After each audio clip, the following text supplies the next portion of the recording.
Orientation is locked. Okay, welcome. My name's Dr. Cheryl Meier. We are going live. We are doing something called the inner work. So, look, inner work. It's a book that I'm reading by Rebecca Nottingham. And I welcome you. So, I'm here at my office.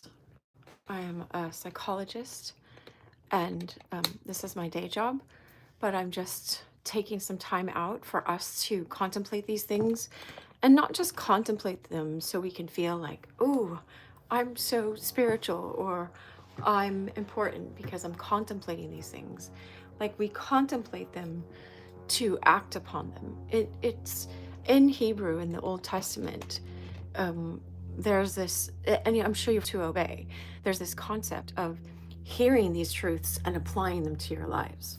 When Jesus said, like a new commandment, a new telos, in tele is the word in Greek, I give to you, like a telescope, like a telephone, you're going to this end point. It's, um,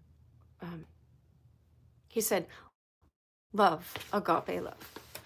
Love as I have loved you. That's not something really small. That's something um, huge and amazing and always growing and always uh, something that it's important for us to take from a mystical perspective, if you will. And so, welcome to all of you who show up here to the live and who come here later. I wish you real peace and love and I love how she says this in the book. Is she says like, if you don't notice in yourself this longing for something more, and not just like I can't get no satisfaction, not just like that. It's just you recognize that what you've been chasing after in life is it's not bringing you the end goal that you want. C.S. Lewis says it this way, and I love C.S. Lewis. If I find in myself a desire that nothing in this world can satisfy, the most probable explanation is that I was made for another world. Welcome. Hey, yeah, so I was just quoting this C.S. Lewis quote. He said, they just dropped a lot of people in here on YouTube, so that's where I'm live right now. But C.S. Lewis says, if I find in myself a desire that nothing in this world can satisfy, the most probable explanation is that I was made for another world. Thanks for the thumbs up. And so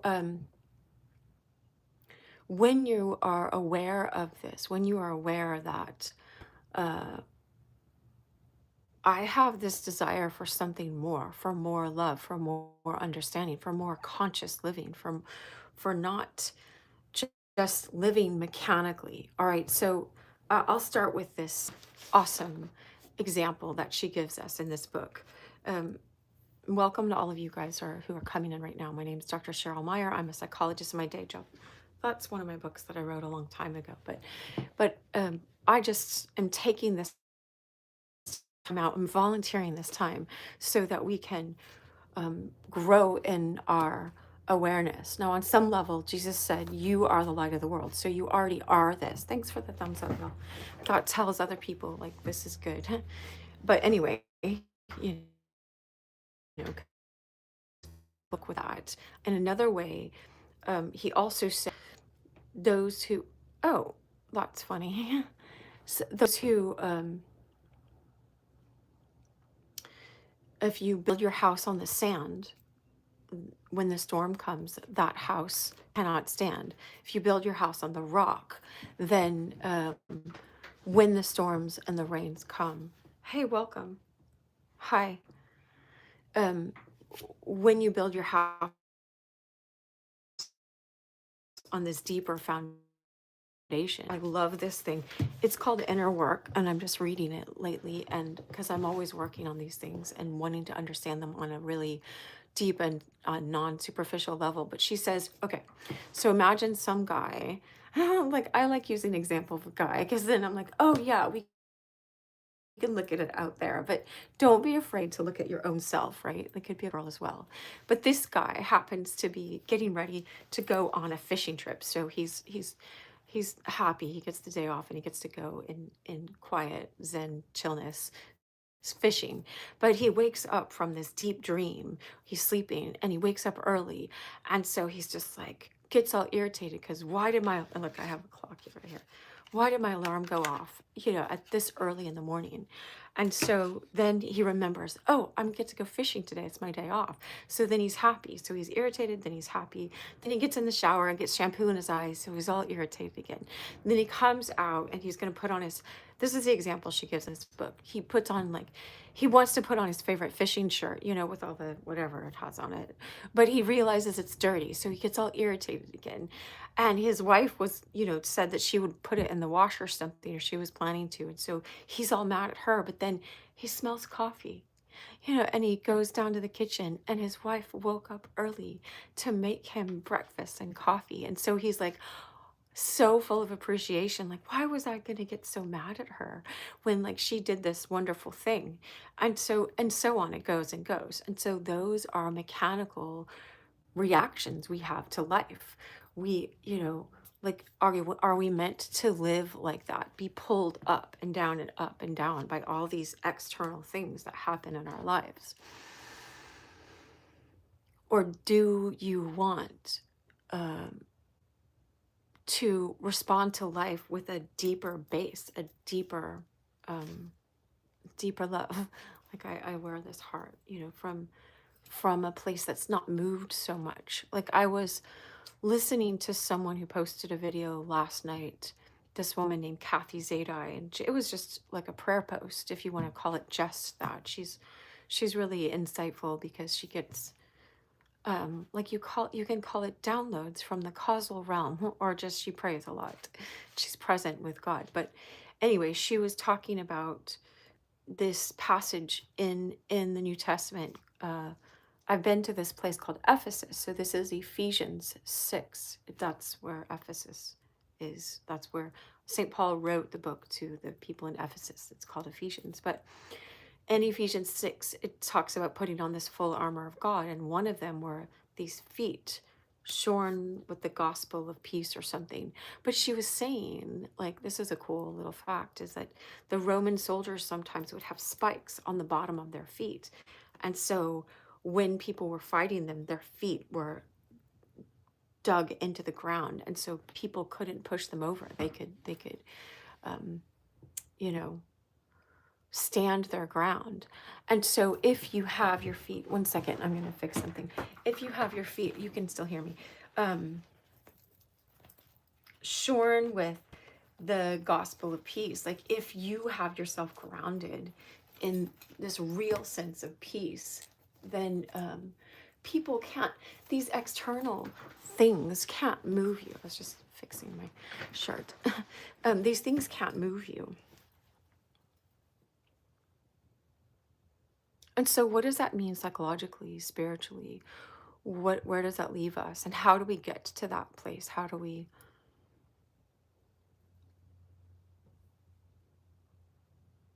do inner work that's fruitful?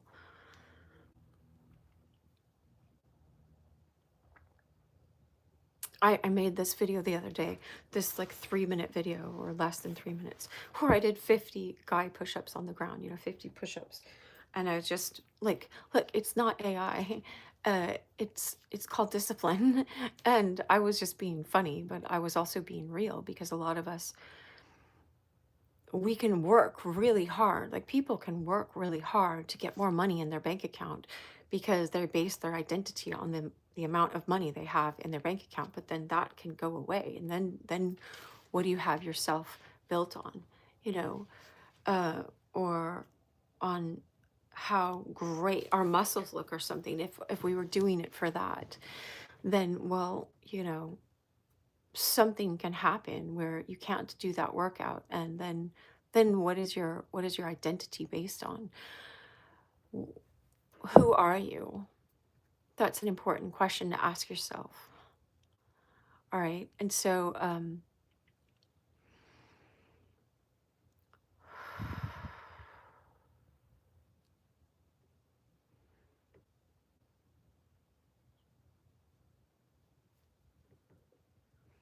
Welcome. Hey, Kaylin. So they keep like dropping a bunch of people in, and then people are just scrolling. So anyway, I'm going live right now. I'm a psychologist, and thank you. I'm talking about also how we do this inner work, so that our life actually changes for the better. And not just this bios life, your biological life, your when and I speak of Jesus like truly and mystically when he says I came to give you life and give it to you abundantly. He used this Greek word zoe, which means it's more than just your bios life. It's like if we have an eternal life, welcome, and I think we do, and I get my nails done like this. I got to go get them done, but so they're all sparkly to remind me, stay in your sparkly real essence self. Your real essence self is something that can either be developed or atrophy. And if we're so caught up in our present day personality self, our acquired self, then what's going on with our deeper self? Like how does that grow?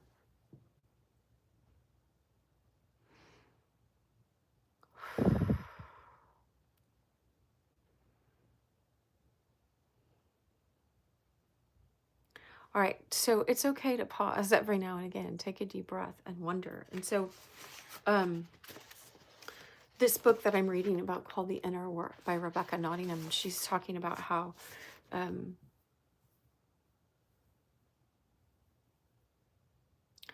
most people in life are walking around and they think they're conscious, they think they're awake, but it's another kind of walking dream where and so they're not really motivated to do all this inner work because they already think that they're conscious.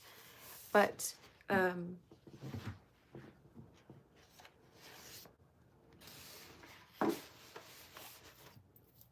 so this morning I had this insight, and I'll apply it to this inner work, and we can look at it because I was asking the question.